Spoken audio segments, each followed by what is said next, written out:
Hey everybody, it's Jason Blaha here. You guys know what time it is? Time to talk about current events in the online fitness community. And for those of you who enjoy these sort of videos, if you guys remember to click a like down below to offset those dislikes, it would be greatly appreciated. But I came across a video this morning with OmarIsuf where he's saying how high volume can kill your gains. Let me put on my +5 out of speechcraft. Let's talk about this. I really don't even like to use the terms high volume versus low volume anymore myself. That's my own take on it. I think we should be looking in terms of optimizing volume. And we have enormous amounts of scientific literature. We have enormous amount of anecdotes from coaches who work with elite athletes in different endeavors. We have a pretty good idea of where that range is. And the way that we can come to the conclusions of that range have to do with understanding how the volume is defined, how quality reps work. And when you start looking at studies, the only time you start seeing studies to where good muscle growth is seen outside of what we know works is when they actually are lower quality volume, or they're pushing stuff to the absolute limits. So in other words, the only time we see good muscle growth outside of the range that we know every study that's ever looked at in the long term has found ideal ranges. Go back to the point, ideal ranges, not an amount, is when they do extreme stuff such as a lot of junk sets. In other words, if anyone gained really, really good muscle mass with 20 or 30 sets in a single workout, or like 30 sets a week on a muscle, they were very, very, very low quality sets. If they're high quality sets, every study's ever looked at it says that you will gain way, way less muscle. People who do less than 5 quality sets per week, it's usually if they're doing something really extreme like rest pause training, which is in and of itself multi-set training. What do I mean by rest pause? Taking your 12 rep max or 10 rep max and doing 20 reps in a single set, right? Because you take 5 seconds between every single rep, or up to 10 seconds between reps, and extend that set out for 3-4 minutes sometimes, right? That's still multi-set training, but they'll count it as one set. So it kind of still falls into that category of effective reps. And Omar had pointed out that, you know, you've got studies out there that occasionally get one that suggests that really higher volumes of training gives more muscle growth, but usually it doesn't. He kind of cited some of the ones that say, hey, there seems to be a cap. And he had talked about expanding frequency to increase training volume, because here's the reality.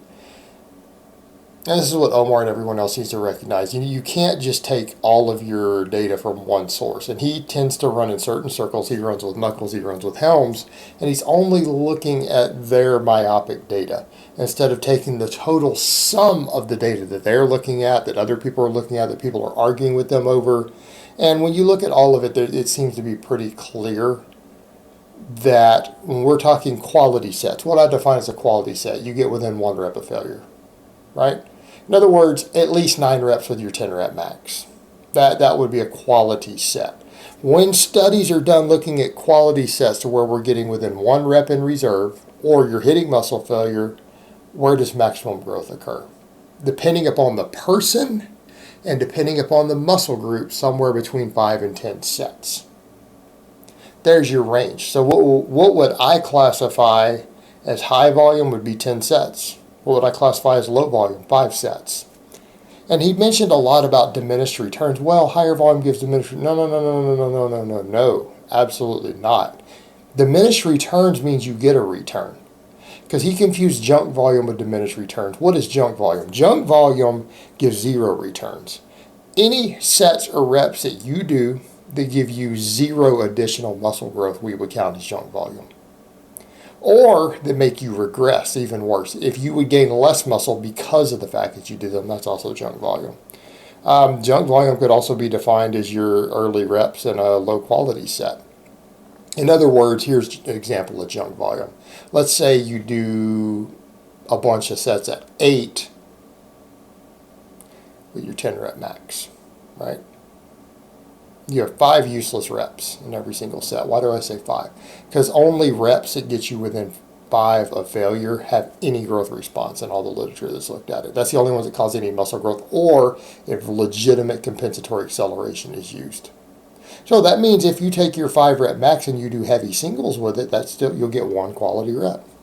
But you need to do 5 of them to get the same amount of stimulation you would have gotten if you just done 5.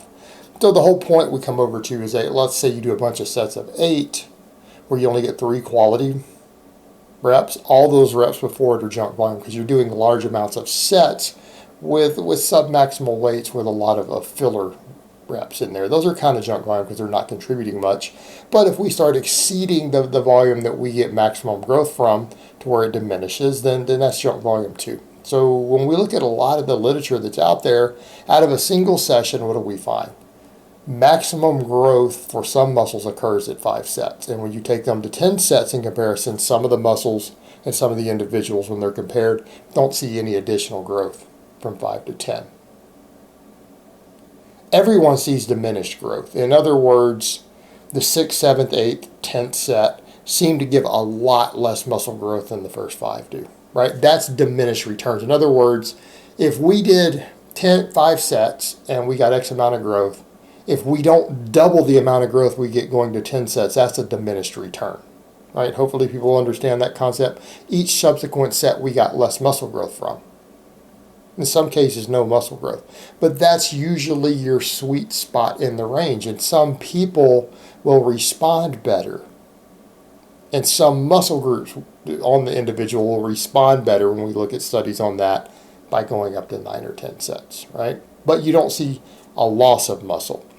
When you start hitting 15 sets, every study that looks at it, they gain less muscle than 10 sets, if they're quality sets. If they're quality sets, not just junk sets to where they're submaximal. But at which point they could have just done less work and done higher quality sets and got the same muscle growth. So it's just junk volume at that point. 20 sets almost always in a single session gives less muscle growth than 15. 15 always gives less muscle growth than 10. 10 in some cases gives more, in some cases gives the same as 5. So there is your sweet spot in the range. And the same thing he talked about, well, I like to increase frequency. Well, I mean, let's come over and look at it. Outside of novice lifters, we don't really see additional muscle growth by training anything more than twice a week. A lot of novice lifters get 3, right? A lot of novice lifters with a 3-time-a-week frequency, they tend to get a little better muscle growth, right? Pretty well observed. If you're exceeding anything like that, we're just training movement patterns. In other words, squatting every day can make you better at the movement pattern of squatting for specificity of training and peaking. But you're not necessarily growing from the additional volume that's added through the frequency. So we come over to the point where it seems to be the ideal frequency. Well, if volumes are in the ideal ranges, usually about twice a week. Now, is that set in stone? No, but it seems to be for the overwhelming majority of people kind of that sweet spot. And that's one reason you see so many of the best coaches have just noticed over the years, the literature tends to support it. Novice type lifters, full body 3 times a week works. Upper lower type splits 4 days a week work better for everybody else. And it just has to do with the fact that that twice a week frequency does seem to give the best muscle growth. Twice a week frequency allows for different training variables in the same training week.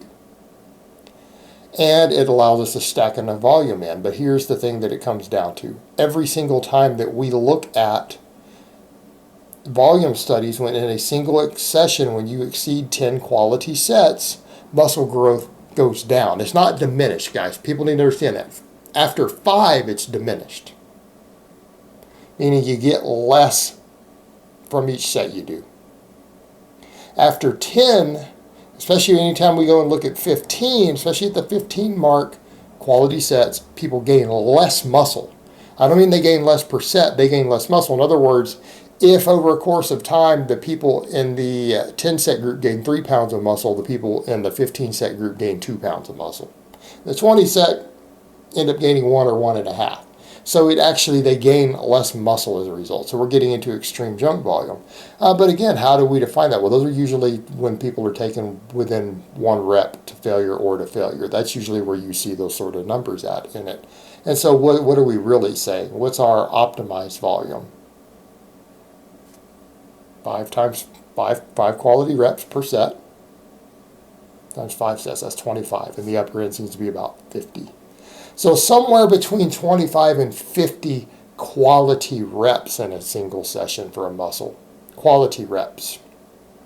And a lot of researchers and coaches will define certain exercises as only being half reps for a muscle.